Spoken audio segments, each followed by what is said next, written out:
야, 그거 너무 지루할 것 같아. 바둑과 수학의 공통점.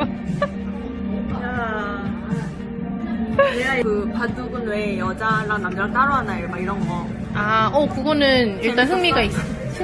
아니, 제목은 일단 흥미가 있었는데. 바둑과 수학의 공통점은 관심 없다? 근데 나 질문 되게 많이 받았었거든. 계산한다? 아, 딱 걸린다. 진짜 좋아. 군더더기가 없어. 맞아. 이렇게 심하게 인정해. 아니, 나도 바둑할 때랑 수학할 때 나도 수학 좋아하면 그거였거든. 아니, 국어는 있잖아. 그래. 내가 널 찍어야 될 것 같은데, 지금. 국어는 왜 내가 출제자의 의도를 파악해야 되는데? 그래. 야, 그만 내가 똑같았어. 영상 국어가. 확인해. 알았어, 좋아해, 그렇게. 근데 그런 건 좀 싫더라. 영은 왜 영인가?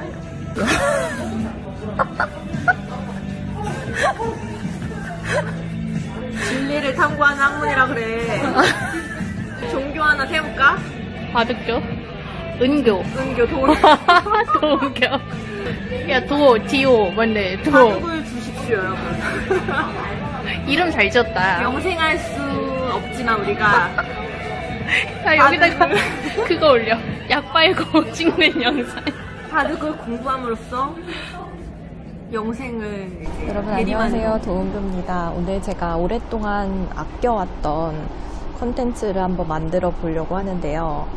바로 바둑과 수학의 닮은 점입니다. 처음에는 그런 질문을 왜 굳이 하는지 이제는 말할 수 있다.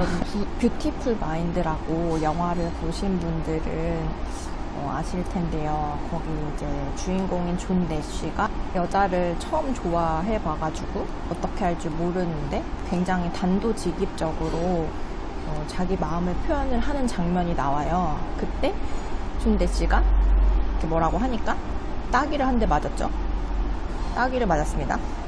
좀 어떻게 보면 굉장히 무례하게 말을 한 건데 저는 그게 좀 공감이 갔던 게 수학 문제 같은 걸 풀면은 정답이 있잖아요. 그래서 목표가 하나예요. 그냥 정답을 찾는 게 그게 목표예요. 그래가지고 과정이 어떻게 됐던지 간에 일단 그 목표가 분명하기 때문에 그 중간 과정은 간략할수록 좋거든요. 그래서 그냥 거기로 그냥 직행하는. 저도 실제로 뭐 어떤 남자애를 좋아했다 그러면은 좀 이렇게 잔머리를 써야 될 거 아니에요.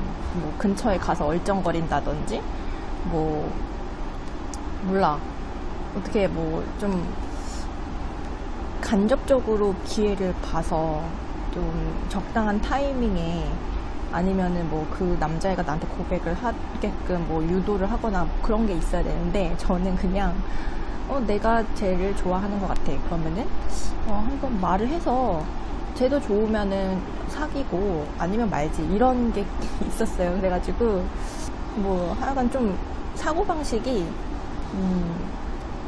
영 아니면 일 약간 이진법 체계로 좀 돼 있는 것 같아요. 그래가지고 진짜 애매한 거 싫어하고 뭔가 이렇게 좀 딱 떨어져야 되고 뭐 세상 모든 일이 어떻게 다 딱 떨어지겠어요. 검은색 흰색만 있는 게 아니라 중간에 진짜 수십만 가지 색깔이 있는 게 이 세상인데 그래서 좀 저의 이런 성격 때문에 뭐 좋은 점도 있지만 분명히 고충을 겪은 적도 있고요. 여러분 그러면 제가 본격적으로 바둑과 수학의 닮은 점을 한번 말해보겠습니다.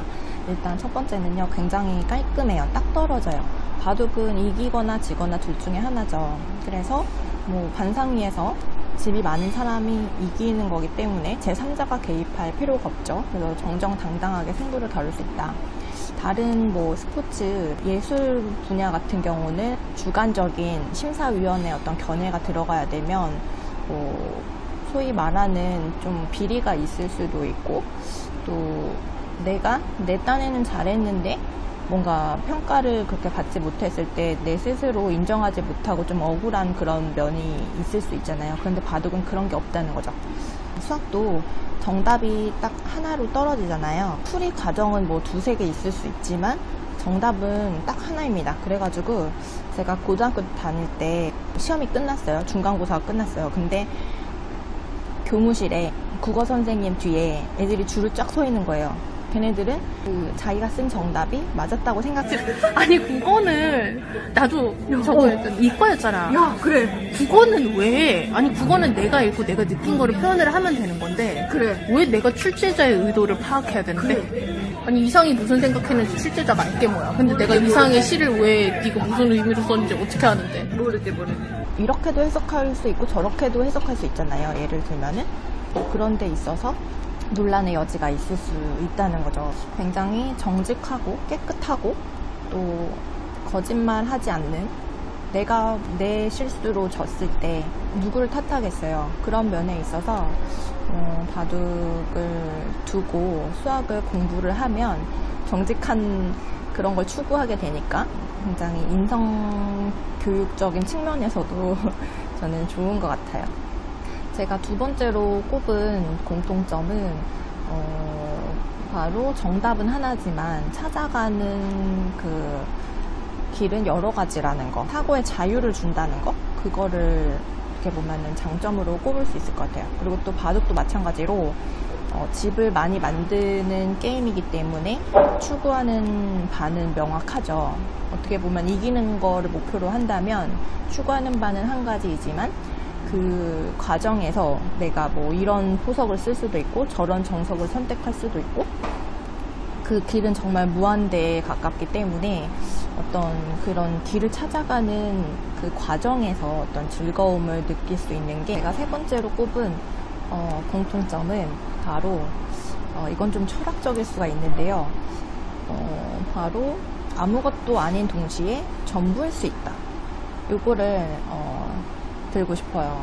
수학을 공부하면서 이걸 도대체 왜 배우지? 라고 생각을 한 적이 있어요. 그렇게 생각하는 학생들이 많지 않겠어요, 여러분? 그쵸?